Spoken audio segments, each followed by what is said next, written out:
right then. So, funny thing about living indoors is that before you move in, you should sort of make sure that the place is not going to fall down. It's a good idea. And with that in mind, I welcome Steven Silva, um, the badassery badass of home inspections. Uh, welcome, and Thank you, sir. I Thank you hear for little having me. Silvas. I Yeah, hear little Silvas in the back. yeah. Little Ethan, he's not happy about something. He just woke up from a nap. That's probably what it is. I kind of Yes. share that sentiment when I wake up from a nap. So Well, you've learned, right? So it's either tired, hungry, or wet, right? It's one yeah, of those three. right. Hmm. It's one of those three: tired, hungry, or wet. And And you we're just, in the beginning stages of potty training, so in this point, it could very well be all three. yeah. Hey, It's a sometimes it's all possibility. three for me, and I'm fine. You know. Right. So I've known you for what, about 7, 8 years, easy, right? 8 years, yeah, 8 years. Right. And here's what I know, is what I remember. I remember we're in a BNI group, right? Correct. And this guy comes in there, and is another home inspector, great, and masters from NYU, project manager, like you are thinking man's inspector. You bring, you're like the NPR, right? You're a thinking man's approach to this business. You are a cerebral guy. I mean, your hair is It's all like, pushed. it's like, All of my hair's been pushed out because my brain keeps expanding within the exactly. You cranium. need Correct. solar energy to think the thoughts. That's That would right. be my my thing for, I don't Right. think with my chin, I think with my. So welcome. Thanks, man. Thanks for having me. Definitely such a Phil So Faranda way to start his show, by the way, with the Empire Strikes Back entry don't you love music it? for sure. I So, am Luke's so father. on point.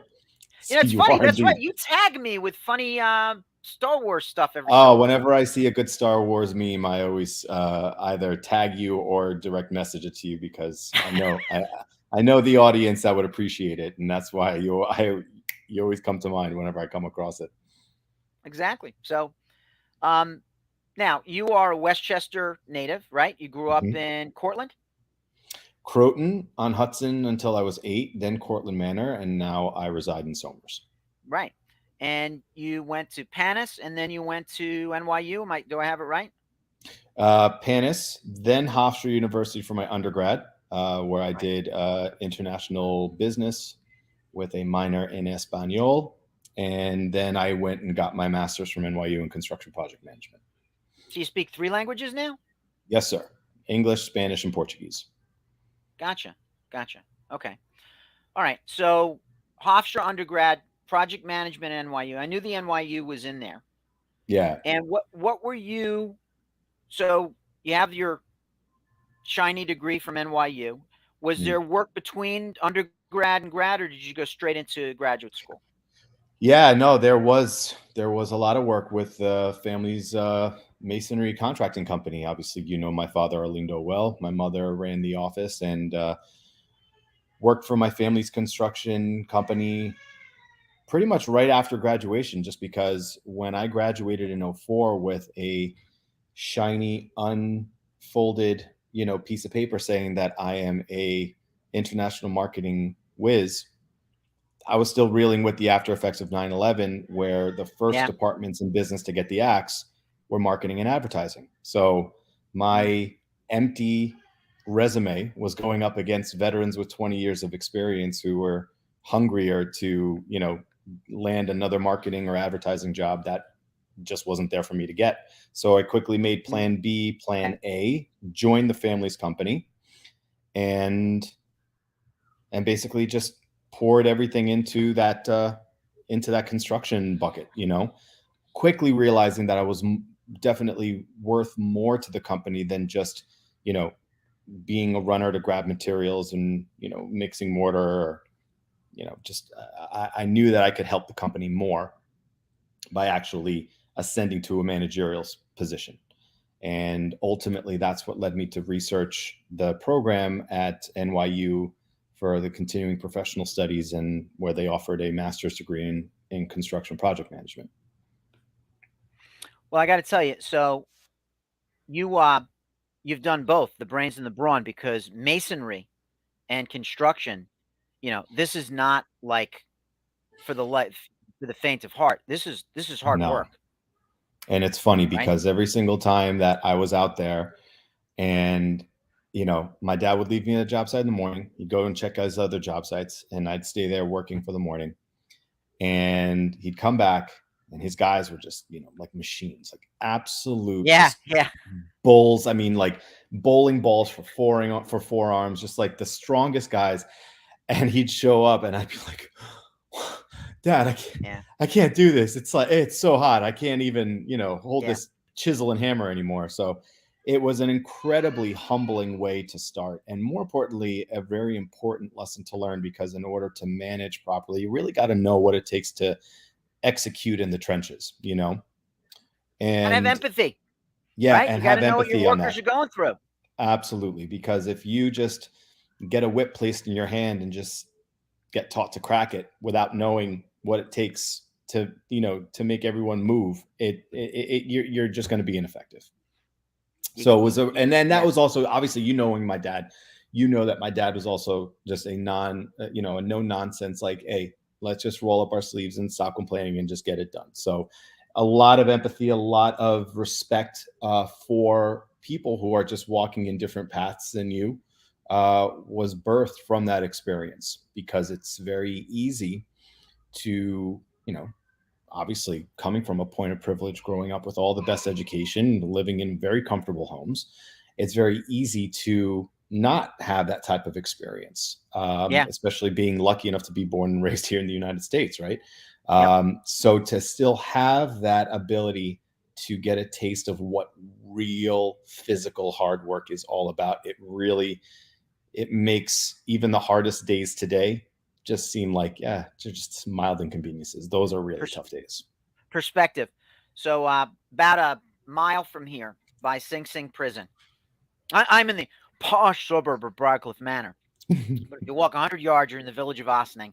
And you walk another mile, you're at Sing Sing Prison.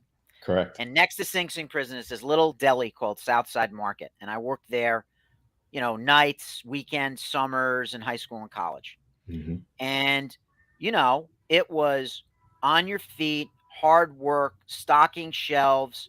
And this was the 80s, right? So if you were 17, 18 years old and he was, you know, like pouring a new concrete floor, it wasn't union workers, right? It was his son and whoever wanted like a case of beer and whatever. Correct. And right, that feeling of, good Lord, I couldn't do this for a living. And there would be the guy, owned the place with a cigar saying, stay in school. Right. You don't like this? Stay in school. Stay in school. Hmm. We were once driving by some roofers. It's like 0 degrees out. They're raking Oh, the roof, all the things, it's complete tear off. And my son's like, I can't imagine doing that. I'm like, stay in school. yeah, that's exactly right. There's a lot of wisdom in that anecdote. It really is, because it's not to say that doing manual labor is anything less than, but man, it is so much harder than other options of, just harnessing your intellect and not being afraid to use it. Because I think so many people Boom. are just really afraid of, you know, committing to something and being like, oh, well, I don't know if I'm going to like this. And I was like, well, your alternative is to roll your sleeves up and do manual labor. And then you can see if, you're going to want to pick up that book and study for that test. Boom. Exactly.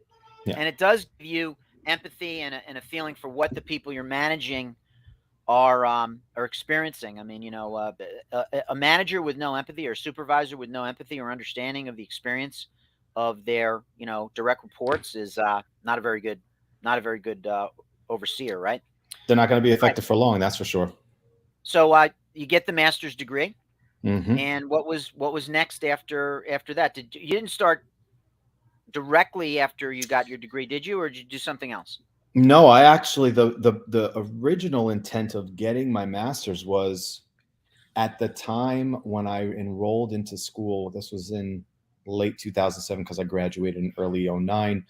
It was to really elevate my understanding of, the more complex commercial construction aspects of doing work in that realm, the procurement, the negotiating, with unions, understanding contracts, understanding the more complex paperwork requirement that these commercial or public projects did require. And that was a whole different animal from what my parents were used to, which was just looking someone in the eye, shaking their hand, and showing up to their property and doing private residential work. So when you got to these larger scales, dealing with all of these different agencies and entities that you had to create, weekly payroll reports for, to do the AIA, payment requisition documents in accordance to what these financial institutions are going to require to actually release your payment for work done. This was a realm that definitely was outside of the comfort zone of my parents. So they actually, invested in me for that reason, to then elevate our company. But as we know, what happened in 08 and 09, the residential construction market wasn't the only one, that took a dive. It was everything. I mean, the flow of money everywhere across the board in construction just nearly came to a screeching halt. And we really, we did our best to navigate through it. We know a lot of, colleagues and other people who just weren't as lucky. They had to close shop at that time. We somehow managed, but it was tough. We weren't even turning profit. So at that time, that's when I met Angela and became engaged. I was pretty much working for free. I mean, I was working, but just not getting paychecks. And I had to have that really uncomfortable talk with my parents, like, guys, I can't start my life on IOUs. I gotta make some money. I got a ring to pay for, and a house to buy eventually. So it was a really, really hard decision to leave the family business, because I really personally felt like I was abandoning my parents in their time of most need, which obviously they didn't really see it that way. They just wanted me to be successful. But, working for a family business is not easy, but it does take an insane amount of pride for you to, figure out that you got to do something else besides that. And it was a really tough transition, not just for me, but also for my parents as well. Like my dad always, dreamed that the company would then come into my ownership. And I'll never forget, there was a day where he was just like, honestly, I don't want this for you. I don't want this for myself. I'm stuck in it now, but it's just awful. I don't want this for you. Yeah. So, it was with some, hesitation, but I went out there, put my resume out there, and I landed a job with a really, really stellar high-end residential builder based out of Coscob in Connecticut. And they bet on me for the first time for me to become a project manager. And I did that for about 5.5 years. And I learned a lot, because, it was one thing to manage one division of a construction process, but then becoming a project manager, you really had to be familiar with all 16 divisions of construction. And, looking back, I had no idea, but it was at that moment where I was already starting to become, starting my training to become a really well-versed, well-educated home inspector, to understand building sciences and how all of these different divisions all come and get pieced together to create a home. And, of course, being able. What you just said is something almost no other home inspector can say. Truly. Yeah, a lot of inspectors come from building trades backgrounds, but like I said, it's like me becoming a home inspector before being a project manager, then be like, well, I had my experience in masonry, and there's nothing wrong with that, because obviously still being exposed to the different trades as a subcontractor, you learn a lot about other trades as well, because you're working in parallel with them. But there's something about my unique experience of having been able to manage all of these different trades, really understand how their work gets done, just to be able to, when I was a manager, actually release payment to get them paid.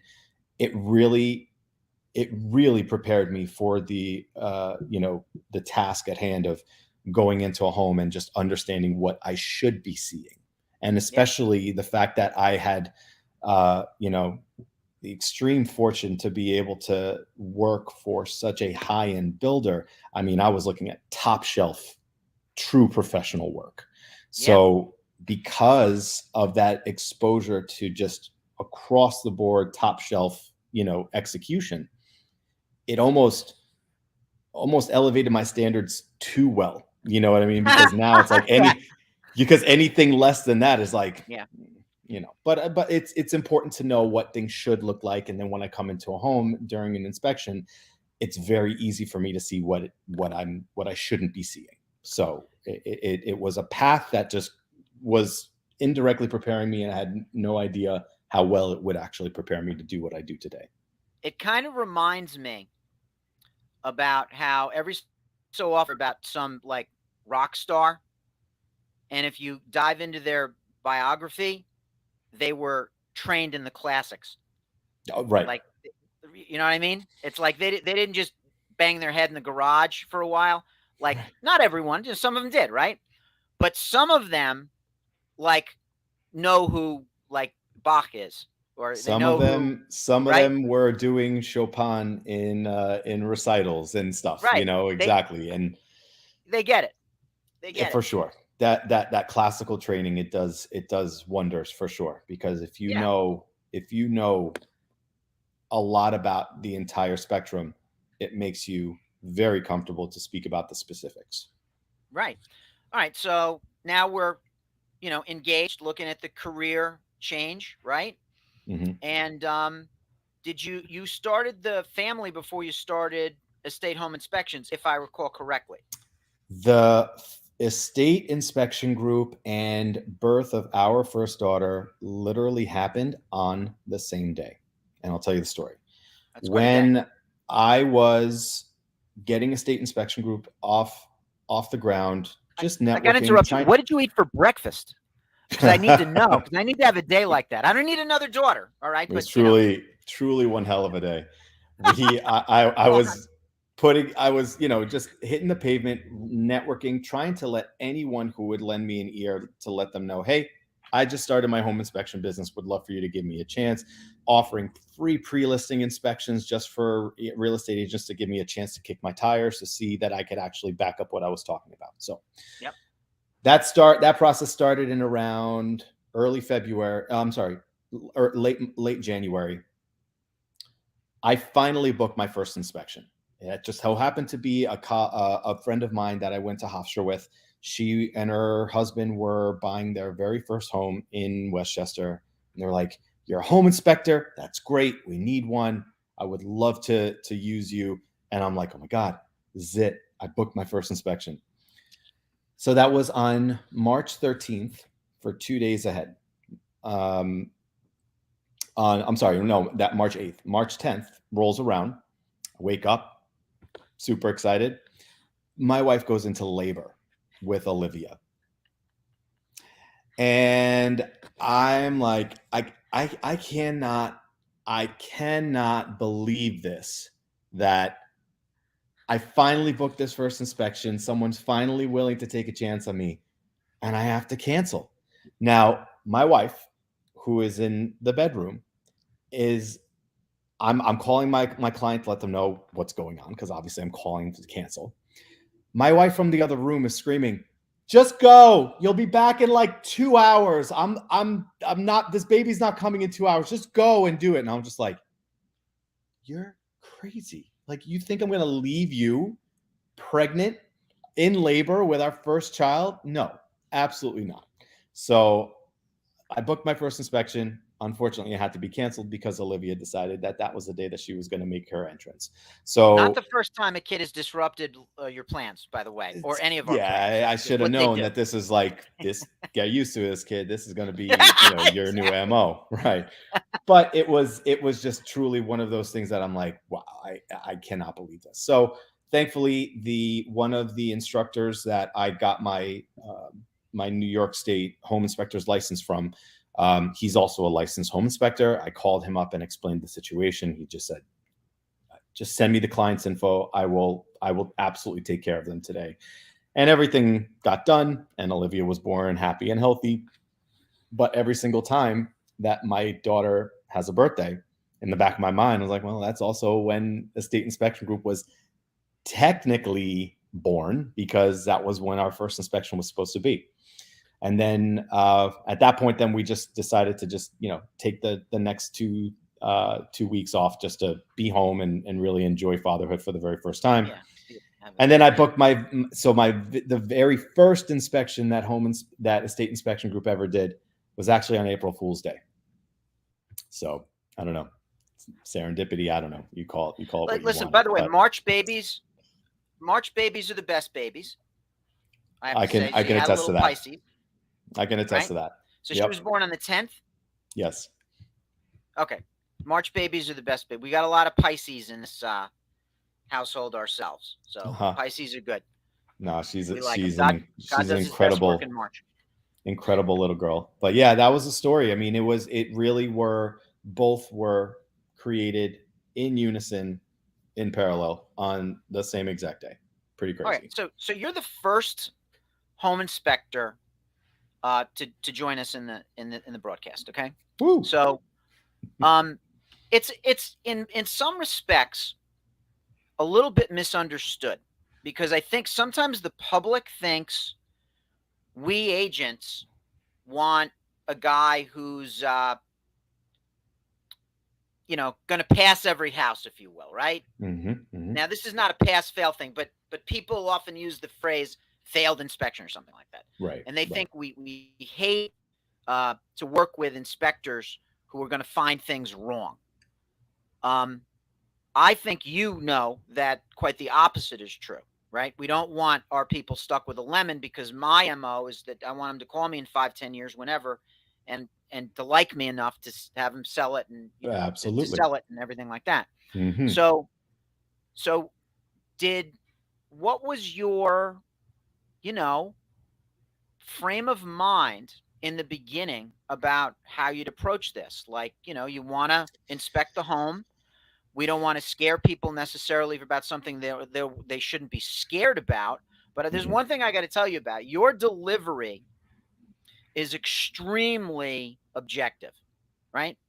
So, like, I've seen some inspection reports, there's a crack in the stair is loose, and this can result in injury or death. Like, hold on, cowboy. Yeah, right.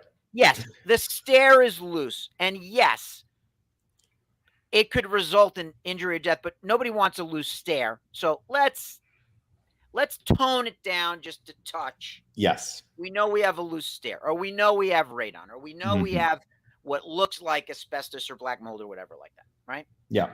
So tell me about your mentality, and has it evolved at all? Or did you have the secret sauce kind of from the beginning? Well, so when it came... Because I'll tell you why I'm asking is because agents like you, consumers like you. You get a lot of repeat business from consumers. Consumers call you up. Right. Yeah. And this is what we'll get into once I frame where my thought process kind of birthed from.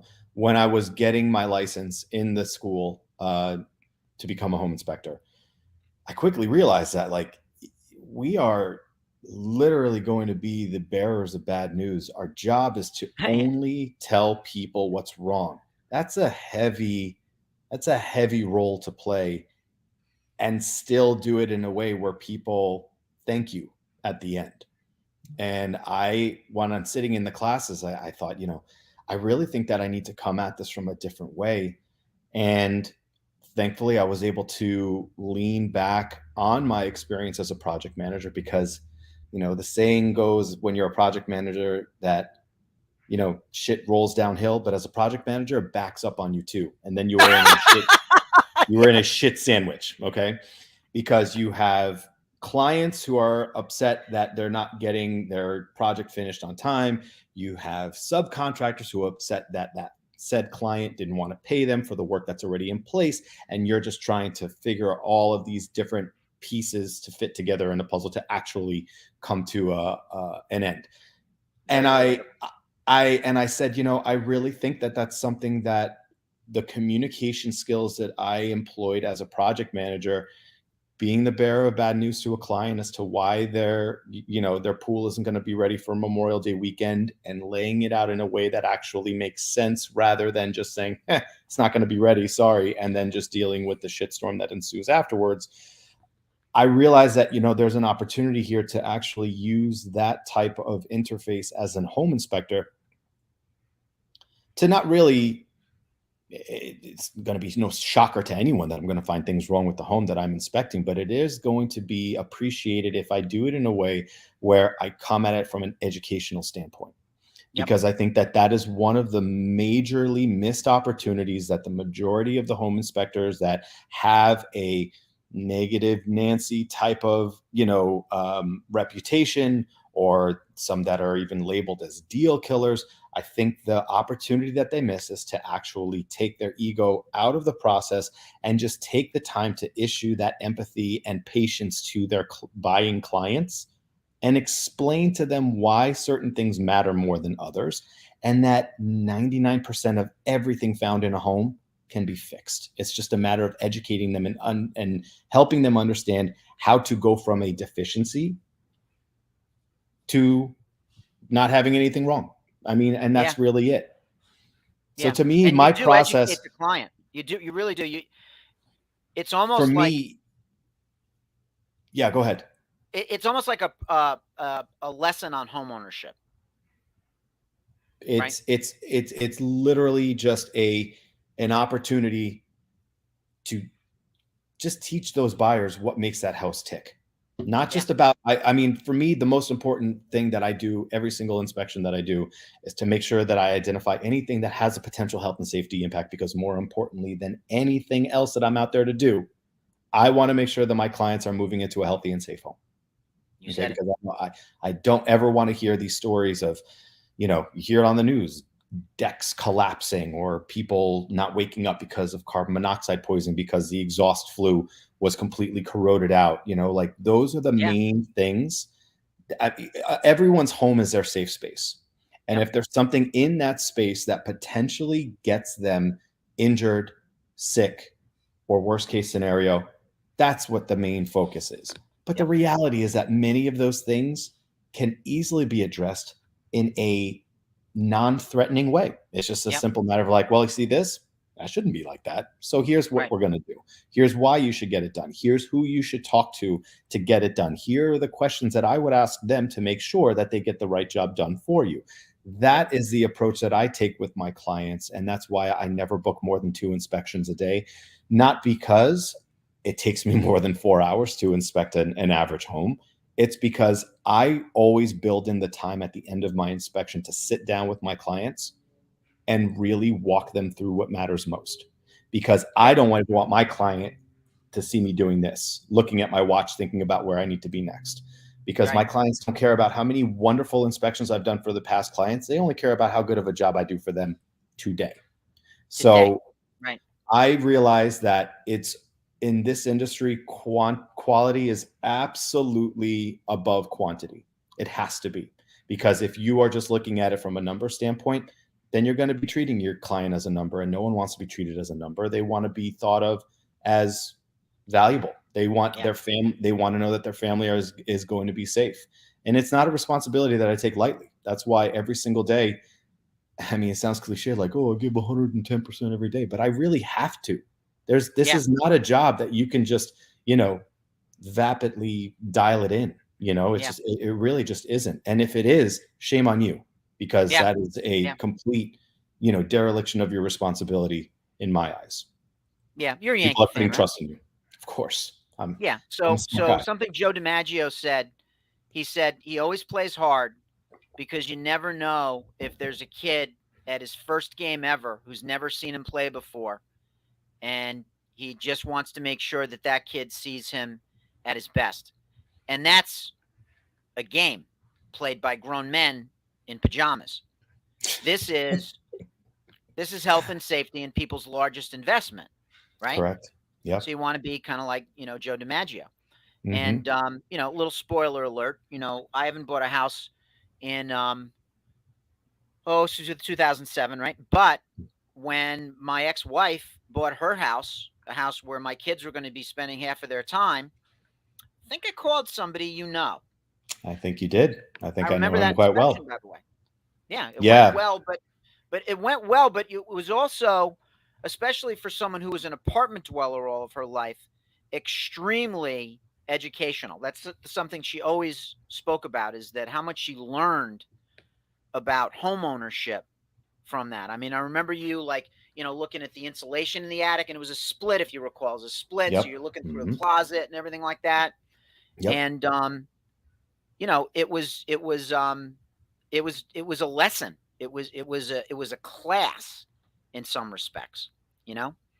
So yeah, so almost immediately though, from opening the brand, you started to make some very positive waves in the local market. All right. You got, as I recall, you started getting into the Best of Westchester. Hmm. You were busy as hell, Hmm. um, industry events and everything like that.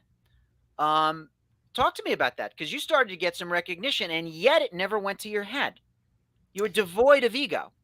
I mean, look, I was very excited and very humbled when we did win Best of Westchester twice. But I also know that it's more of a marketing thing, and we obviously, shout out to our friend Jack Martinelli. It's the Westchester Magazine is kind of almost like a very locally prized possession that for whatever reason, what members of Westchester really love. I love Westchester Magazine. So, but so do a lot of consumers who live in this area. When you see that little yellow circle in the Yeah. upper right hand corner of the logo saying that it's the Best of Westchester winner, that means something to people. I also know that, look, it's a popularity contest, right? Because I know that there's a lot of other guys out there doing really good work. I just happen to have been positioned and probably just a little more tech savvy to make it easy for people to vote, right?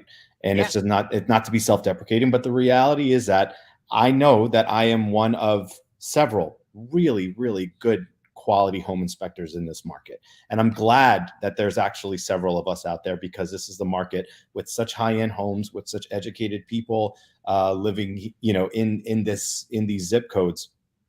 You really need, the market really kind of calls for an elevated standard that I honestly hope as an industry continues to elevate.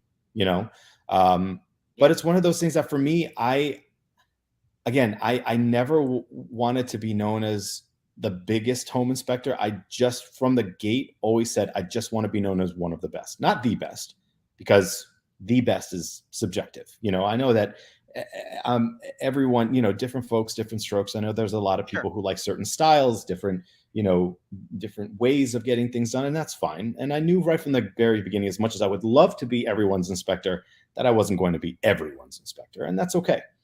Because I think that it's something that for myself as well, I have my own personal processes on how I want things to be done and how I want to come home proud of the work that I put out there each and every day. I want to come home proud, you know, to my children, saying, your daddy did a hard day's work and I helped people today too, which was good. Not taking advantage of anyone, not duping anyone. I mean, I think that those are the integrity moves are moves that pay, you know, slow paying dividends, but ones that really never get revoked. Right. Right. And I Last think forever. that Yeah. for me, that was always a big thing, being raised in the business by my parents. My dad, he would always say, look, you can own a lot of things in life, but the one thing that you will be in true ownership of is how you Reputation. treat people and what your reputation is. Yeah. Because, things will come and go, but that's Yep. always just yours. That's it. Yep.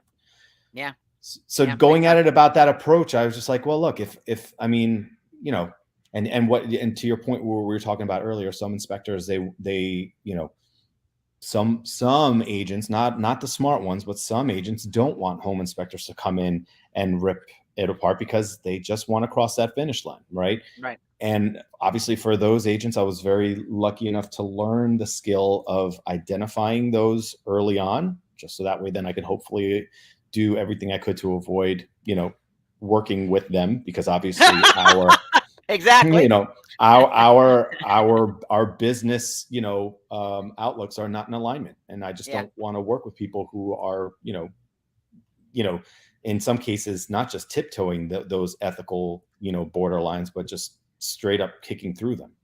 Yeah. Um, Never understood that because it does. There's no sustainability in holding things away from people. I mean, I got to say, to their credit, most of the agents, vast majority of agents, they they don't want a rubber stamp, but right, I also can sense the very like primal tension they get when they're like, well, it looks like I'm gonna have to show the people more houses. Yeah, you are.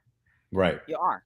But So even my experience with working with agents who had buyers, and then showing up to said listing agent's home that they were representing the sellers on, finding out that I was the inspector that the potential buyers for their listing hired. I mean, to me, the best compliment is just like, oh, you guys are going to be great. I don't even have to yeah, worry about that. yeah, you're gonna And for get a me, legit it just inspection. shows an absolute trust in the process of knowing that I'm fair, but I'm not going to not report things just because of whoever's on the other side. Again, That's it's an right. integrity move. At the end of the Yep. day, it is what it is. I'm simply putting it into a report. I'm not making anything up. I don't Yep. want to, you know, wrongfully ruffle feathers for what? This is such a small industry. Why would I need to do that? You know what I Yeah. mean?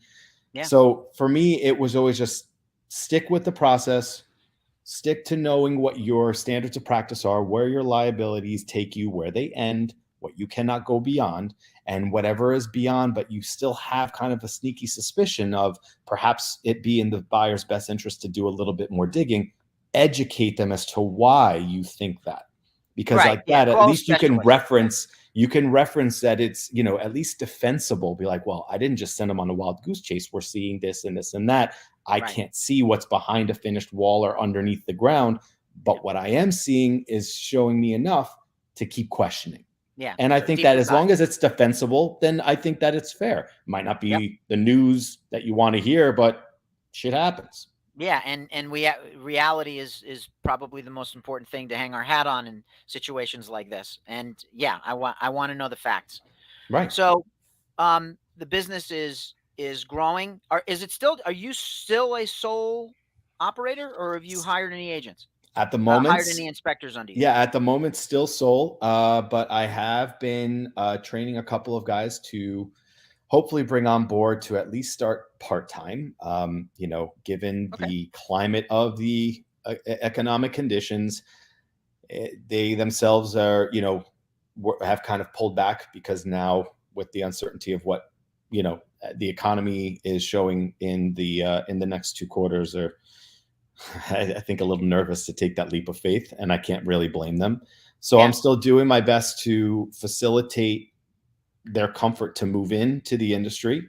I have been training them for a long time simply because my main objective of training them is to make sure that they know how to communicate in a similar style the way that I do. Technical know-how, that'll come with time.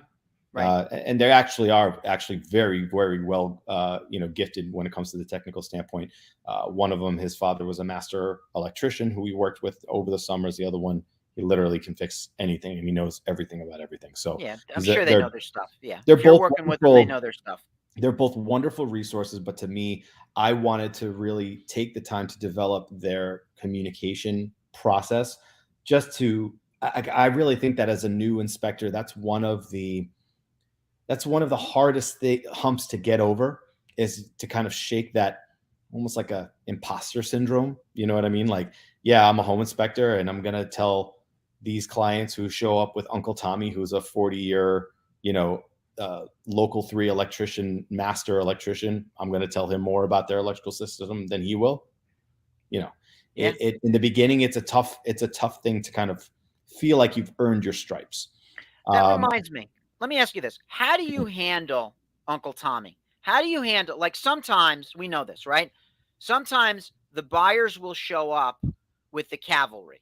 oh yeah, His mother, his stepfather, his father, his stepmother, her dad, right? Grandparents, uncles, siblings, Hmm. and everybody wants to be the hero.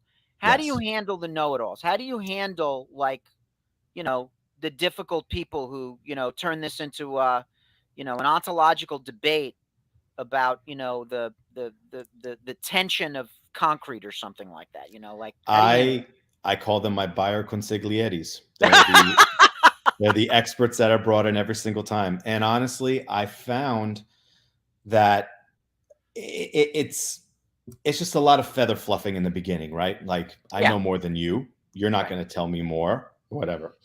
So what I really try to do is right in the beginning, I really try to harness that because look, I don't want to completely dismiss them either. My buyers have invited them to come to that process because they're scared, and they know that they trust their family. And honestly, as crazy and sometimes disruptive those outside consiglieres may be, they're there for a reason. And I Yep, can't discount that because that's a big part of the emotional support that my buyers are leaning on. So yep.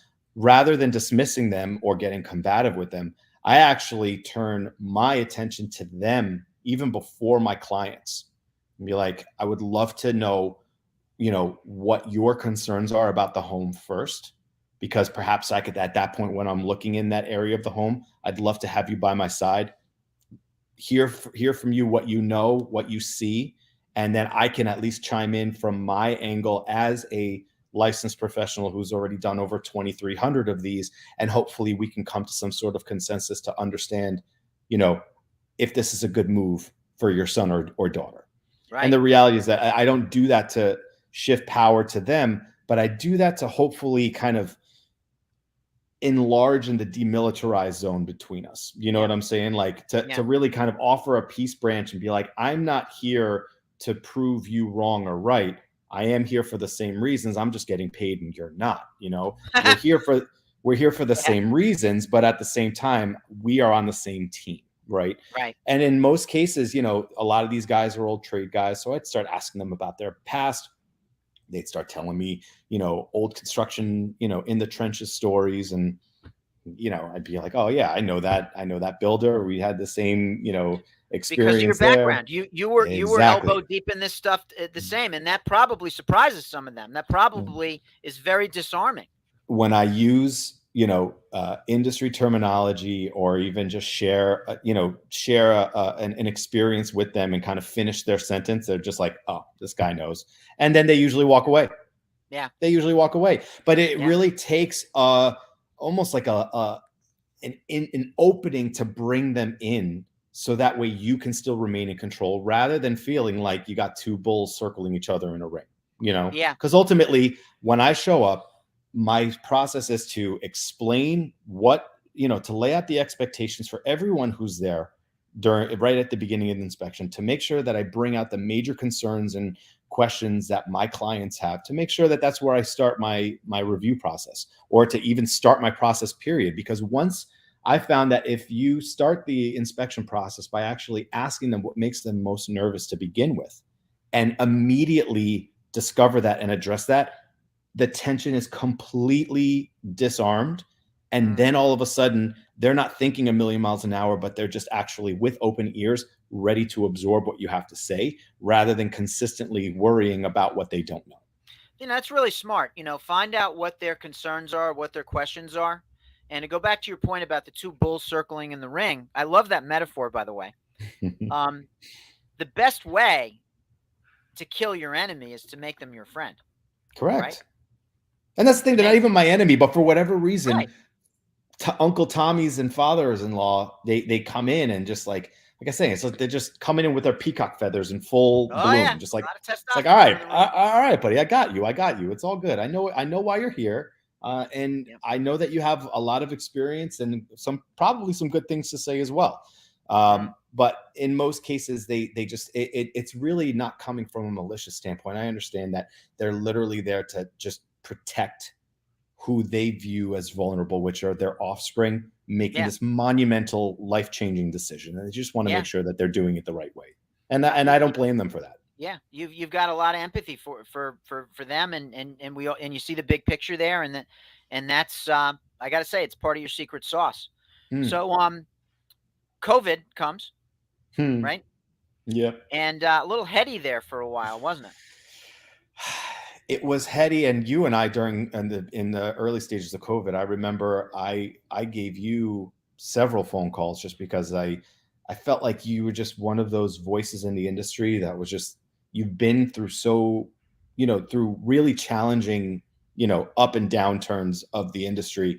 And Little I bit. always remember, like right in the beginning, like April, May of 2020, I remember calling you a couple times, like, Phil, what do you really think? Like, how do you see this? Because I always loved your just no bullshit type of, yeah, here's how I see things. And if you don't agree with me, that's fine. But like, I got an opinion. Here's what it is. Yeah, And I always I do have really those. appreciated that instead of just like the polished, oh, well, we have to wait and see. And you were just like, this fucking sucks. Like Yeah, it did. I remember just Yeah, being like, this is really hard. No one has the answers. We have to figure out exactly what we're all going to do together. And this is yeah, going to be something that we have to adapt with. And it was just yeah. funny. I just always remember looking to you as one of those kind of, I guess you'd call them, what are those, weather bells, right? Or weather vanes, or Bellwethers. what? Thank you. Bellwethers, to really just understand, like, okay, well, here's what I hear from Phil. Here's what I'm hearing on the news. It's probably going to be somewhere, Somewhere in there. mixed away. Yeah, for sure. And Yeah, when it yeah, came, it was just a lot of unknowns. I mean, the fact that yeah, we as an industry were deemed non-essential for 3 weeks in the very beginning of our true yearly cyclical busiest part of the year was terrifying. yeah, When, I mean, that's when we make hay, you know what I mean, yeah, in early spring market. And to be threatened with fines and protocol, breaches, and all these, not knowing if this is okay or if that is okay, it was terrifying, because just like, yeah, it's even going to go back. Can we even do this again? yeah. And it was With funny yeah. because if you recall, like something like 45 out of 50 states had housing related, like brokerage inspections, etc., Mm, as essential, because something about living indoors, something about shelter being essential. And March, April, May, I remember looking at like, when are they gonna wake up and realize that we're kind of essential? And then we started right. having examples of, like, doctors trying to relocate to New York, people who had leases running out and leases signed and and all these things. So Right. thankfully, after what I think 3 months, Hmm. June came, and we could sensibly go about this. Hmm. And that was probably some of the more um, less populated inspections at that point, because people really weren't bringing the whole cavalry. They couldn't They weren't bring. allowed. I was Yeah. there was a stretch of time where the home inspector was only allowed to do his job if he was in the home completely alone. Wow. And I get, because we were, my wife and I were pregnant all throughout 2020 through the pandemic. So in a way, it was just like, well, at least I know I won't be bringing it home. You know what I mean? Yeah. Yeah. It's So true. in a way, for us personally, it was like, it was a little bit of relief that I was doing the inspections by myself. But what it did is it had a huge impact on the process, on my process of what we just discussed. My whole shtick was not just doing my job, but educating my clients in the home to really take their hand, bring them into the mechanical room, show them what does what, how it impacts their ownership, where things are in their lifespan. And not being able to physically conduct those reviews and conversations with them had a direct impact on what my value add for my process directly was. So with harnessing different technological tools like Zoom, like FaceTime. Yeah. Um, I took a lot more pictures, and honestly continue to take just a lot more pictures, just to over document. I would take a picture of every single wall in every single room, just so that way, if I was remotely reviewing the report with my clients, I can orient them into what area of the house the said documented defects were actually located, because they weren't there with me on the day of the inspection. So what I think it really did was forced, not just myself, but I know a lot of other home inspectors had to do the same thing. It really forced us to kind of get out of that regular rhythm and figure out ways on how to somehow be even more clear with our communication, with less ability to have a captive audience. Yeah. Yeah. Well, leverage, look, FaceTime. I was going to ask, how'd you pivot? But you went right there. Yeah. So FaceTime, Zoom, you use technology. You were like, live with the folks walking through and everything like that. Yeah, there was a point where I actually had a GoPro on my chest and I was actually live streaming my inspections through a private link to the client so that way they could see me walk through. The problem is that that was only one way. So if my clients had a question, I saw that it was actually only creating more frustration because they wanted me to go back and show them something that I was standing in front of. But because it wasn't a two-way thing, they were able to see what I was doing, but I wasn't able to really hear what they were wanting in the back. And I actually stopped doing it after about 3 weeks just because of the confusion that it was causing. It was a really innocent attempt to solve a problem, but I saw that it created way more problems than the juice was just not worth the squeeze. You know what I mean? It was just something that I spent more time having to explain why I didn't go into that room 3 times the way that I went to the other room 3 times, or why didn't you do this? I'm just like, well, it just wasn't effective. But we tried a lot of different things. Problems.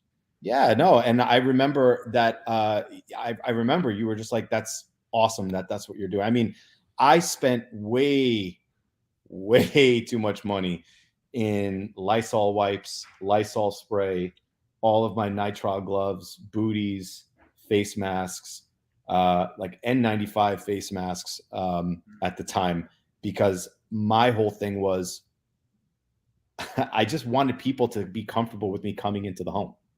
Yeah. And the only way that sellers are going to be comfortable of letting me come into their home during an active pandemic and letting me do my job is if they feel like I did so without disturbing their safe space. So I started leaving leave behind cards telling them that I start every single inspection cleaning every intimate surface that I'm coming into contact with. I would wipe down the thermostats, every single doorknob, toilet handles, kitchen appliances, every single faucet knob. I would wipe it down before I inspected it. And then again, at the end of the inspection, I would spray all the surfaces with Lysol, wipe everything down. I actually got several sellers calling me afterwards like, "Oh, my house smells amazing. Thank you so much." Lemony fresh. The lemony everything was lemony fresh. Exactly. So it was just one of those things that I can't tell you how much money I spent in Lysol because I can't even remember to what lengths of the earth I had to walk to just to simply source these components. But I'm like, if I'm going to stay in business, it's the only way people are going to allow me to continue coming into their homes. They have to feel confident that I'm coming in and really taking my presence responsibly. And it was something that obviously I'm glad that I did. Believe it or not, 2020 was my watershed year of most inspections ever done. I did 358 inspections that year alone. And that's with being sitting at home on my butt for 3 weeks out of those 52 weeks. And I still did almost 370 inspections. I mean, it was a breakneck pace, could not keep up with that. But at the same time, no vacation. So what else was I going to do? Exactly. Yeah. Where are you going to go? Where was I going to go? So where do you see? So now we're in a completely different market. So now, like, it's hard for buyers. I mean, I would imagine most of the buyers you're working with, they're tired because this is the first time they've had this may be their 5th offer. This may be their second, third accepted offer. Hopefully we'll go through this time. Right? What's going through? How are you perceiving buyers these days? They are very hardened and jaded. Yeah. And I can't blame them because it has been, in some cases, some are still at it trying to get into the suburbs still from late 2020. I mean, it really is that crazy. I think buyers are really just they're they're still scared because it's still an overwhelming process. Even if, It is. it was a buyer's market, it would still be a scary thing to be in the position to have a home being inspected, because then that means that it's becoming real. Yep. But the reality is they're dealing with the rates, their interest rates seemingly changing day to day, week to week. Yep. What they were pre-approved to afford last week, they no longer can afford. Having to be okay with spending more money to get a smaller house pisses them off, because they think about all the missed opportunities that they got beat out of, just a year or two ago. And I think they're just tired. They know that they have to keep going because they need somewhere to physically live, but Yeah. it's just not that exciting. I feel like the buyers don't even get excited anymore. They're just like, yeah, we'll see. Like they're literally that Yeah. jaded. They are Yeah. exhausted. I think they're just like Yeah. It's shell less fun. shocked. Yeah. It really is. And I feel for them, because buying real estate, even in great buyer's market conditions, is still an emotional roller coaster. It is. And factoring all of these external factors, the unknown, conditions that are just going to be coming in Q3, let alone 2024 in another election year, the bets are off. No one knows if the decisions that they're making today are going to be the smart ones. But I think the reality is that real estate's not going to be getting cheaper, So I think that as hard of a pill it is to swallow with the conditions that they're buying in today, I think that if they were to fast forward in 12 months and still be in the same position, they're going to be kicking themselves that they didn't move forward with what they have today. True that. Here's an obscure question for you. And you're the only person I can ask this to, but it's an interesting dynamic, an interesting bellwether, if you will. And that is, how many bank-owned foreclosures have you inspected in the last 6 months?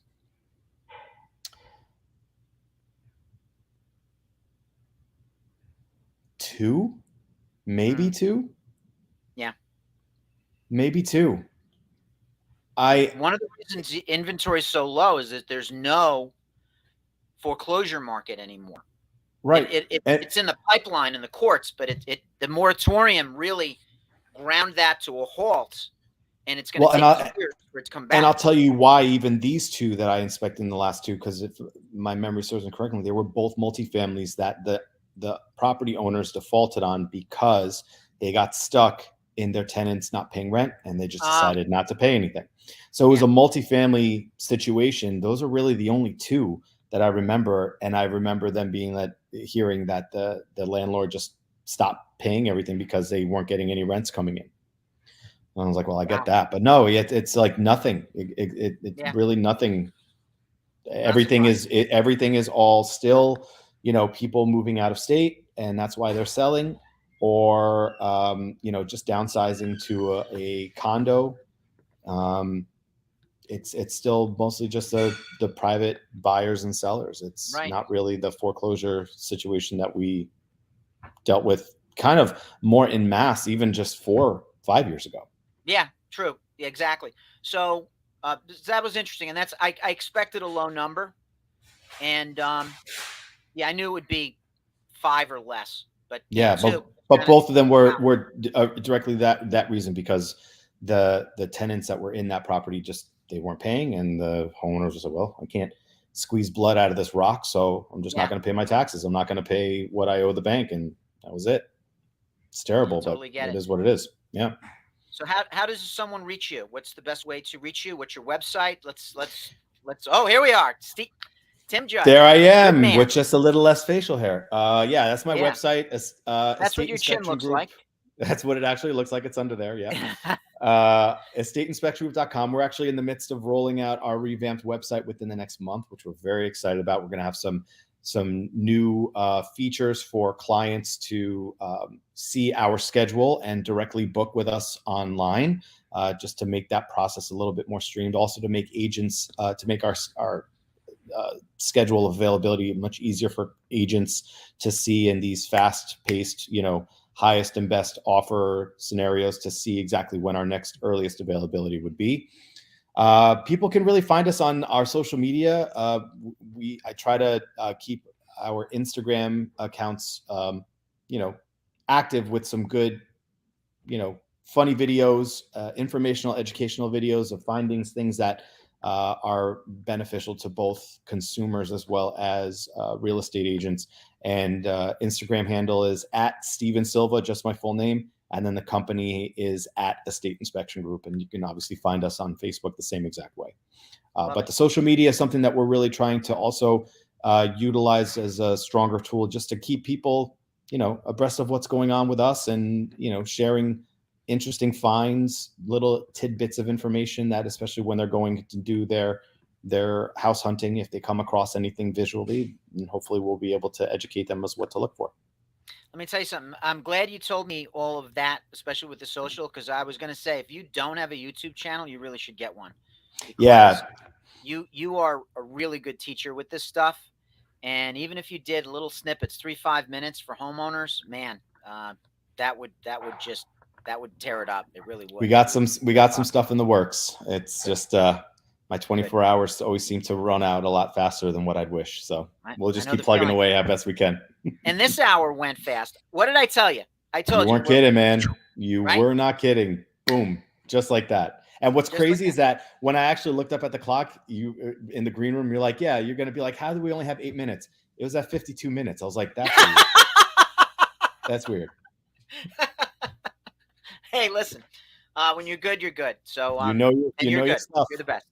So, I can't thank you enough. It was great to catch up with you. We do have to have lunch Absolutely. now that we're allowed to be in the world again. Let's Um, do it. we'll do that soon. And uh, for those of you out there in internet land that don't know this guy, now you do, and you're welcome. Timothy, take it away. Thanks.